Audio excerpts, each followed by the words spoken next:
Dan yang lebih epic lagi ya, ini mungkin menjadi salah satu kemampuan yang menjadi impian gue kayaknya nih. Mama Gufron itu ngaku kalau dia pernah dipanggil sama bidadari surga yang meminta dia untuk cepat-cepat pulang ke surga. Aiy, ganteng. Gue colok mata lu Mama Gufron.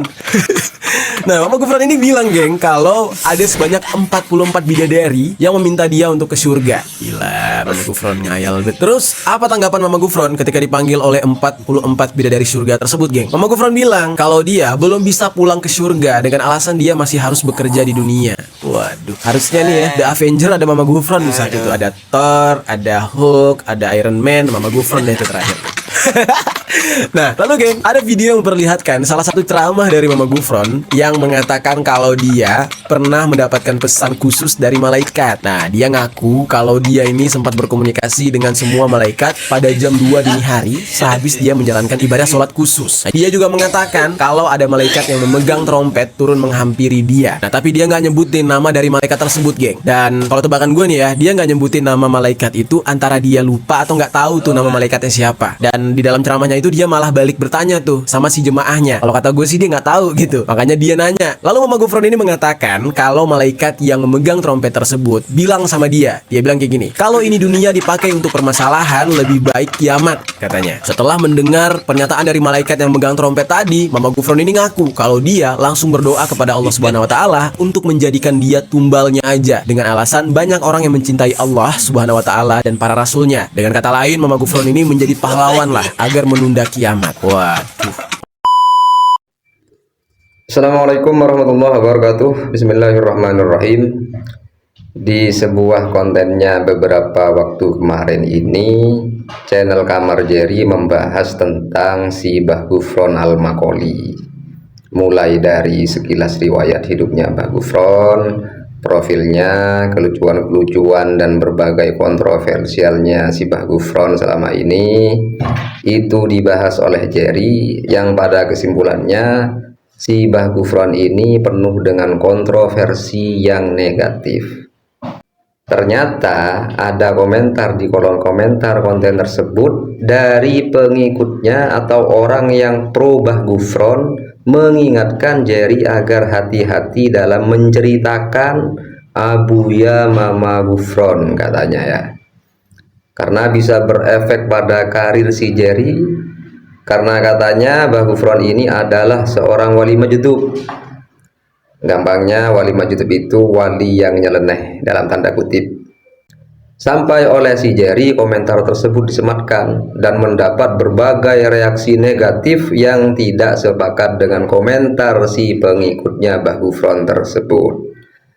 Namun di sini saya akan menjelaskan bagaimana ciri-ciri seseorang itu bisa dikatakan wali min auliyaillah sesuai dengan pendapat dari para ulama.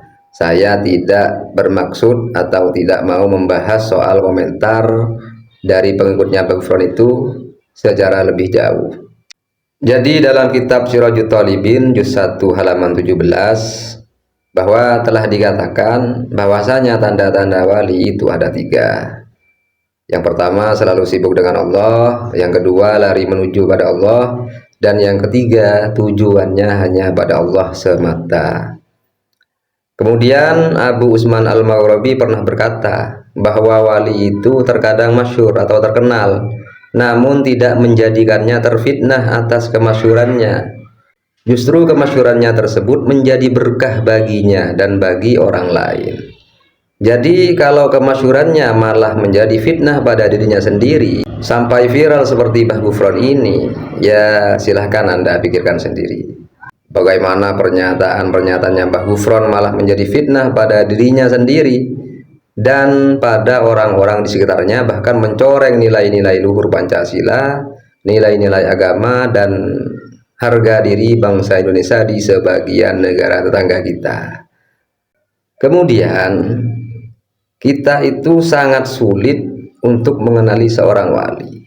Jadi betapa sulitnya kita ini untuk dapat mengenali seseorang itu, apakah orang itu wali Allah atau bukan, atau malah wali setan. Dalam hal ini Syekh Abdul Abbas radhiyallahu an pernah berkata, mengenali seorang wali itu lebih sulit daripada mengenali Allah. karena Allah itu bisa dikenali dengan sifat-sifatnya yang maha sempurna dan indah. Sedangkan para wali bisa engkau jumpai kapan saja, di mana saja, yang berupa makhluk yang sama seperti keadaanmu. Ia juga makan dan juga minum seperti halnya dirimu. Ini menurut Syekh Abul Abbas radhiyallahu an. Jadi karena wali itu juga makhluk dan manusia seperti manusia pada umumnya, maka kita ini sangat kesulitan untuk dapat mengetahui seseorang itu wali atau bukan.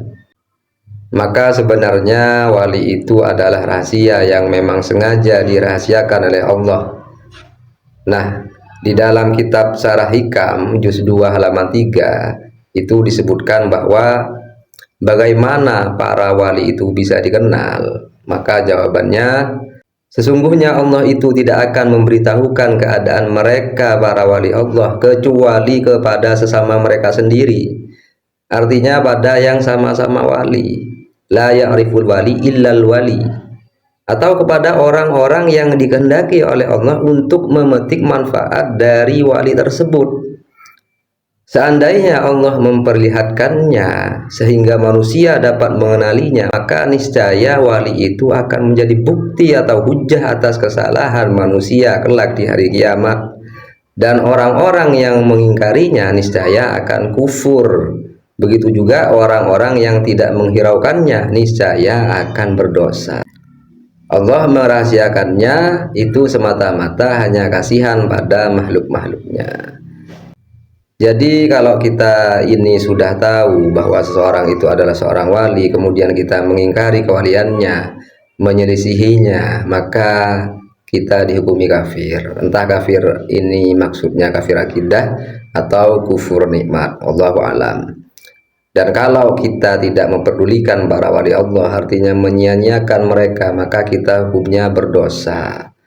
Makanya Allah itu merahasiakan para walinya karena Allah itu mengasihi kita agar kita tidak berdosa akibat perbuatan kita yang tidak mau menghiraukan para wali Allah.